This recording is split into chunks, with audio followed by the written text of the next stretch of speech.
Her name meant victorious, and she would go down in history as a symbol of Celtic pride and rage. This was Boudica, the Celtic Avenger. In 43 AD, the Romans conquered the south of England and slowly forced the local peoples into submission. Boudica's tribe was the Icenai, located around modern-day Norfolk. Her husband and chief of the Icenai, Prestagus, was a great example of how the Romans hoodwinked so-called barbarians.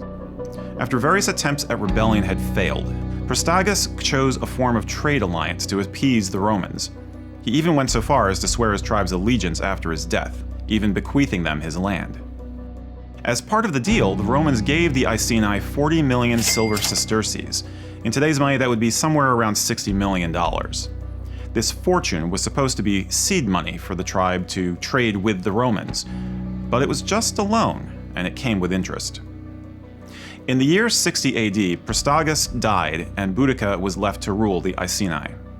Unfortunately, the Roman general Suetonius Paulinus, governor of Britain, saw this as an opportunity.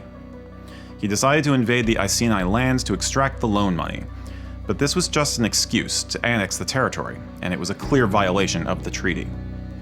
The Roman forces pillaged the homes of the tribe, took slaves, and raped the women. Apparently, this included Boudica's 2 daughters. And when she protested, the Romans stripped her naked and beat her in public. Remember, Prestagus had left his lands to the Romans, so in their eyes, this was all perfectly legal. But Boudica would not stand for it. Through force of will, she united the Celtic tribes of the region, all of whom had been abused by the Romans. She raised a people's army of somewhere around 120,000 warriors, both men and women. Their first target was the city of Camulodunum, which was lightly defended since General Paulinus was out on campaign. The Celts slaughtered the Roman occupants and destroyed the city temple. The Romans raced to evacuate other towns in the Celts' path. As Boudica approached Londinium, modern-day London, Paulinus finally got his legions in position, but he was vastly outnumbered and forced to retreat.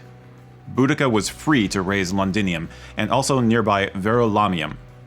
It's estimated that the Celts killed between 70 and 80,000 Romans. However, it's good to keep in mind that the Roman historians always exaggerated numbers to make their fights and their victories seem more impressive. Paulinus raised more legions and set out to beat Boudica with around 10,000 men. The final clash occurred somewhere along an ancient road known later as Watling Street.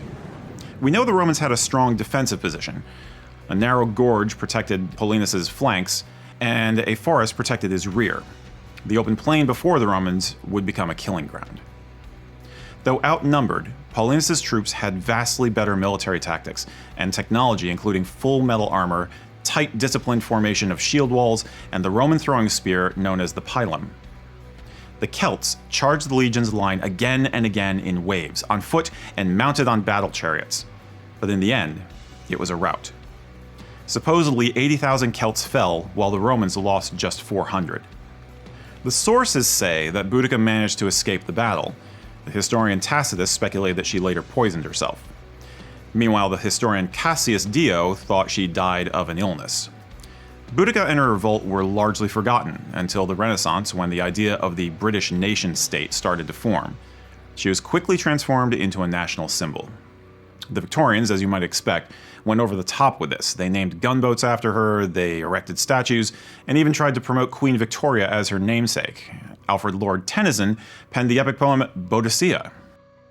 Boudica has indeed become a national inspiration, sort of the British spirit incarnate. And of course, to us, she embodies the Celtic soul. Or more broadly, it's safe to say Boudica is the patron of anyone who stands up against impossible odds to fight oppression. So what do you think?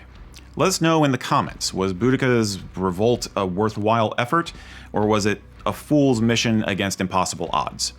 If you'd like to learn more about Boudica and her world, we've put some book links down in the description.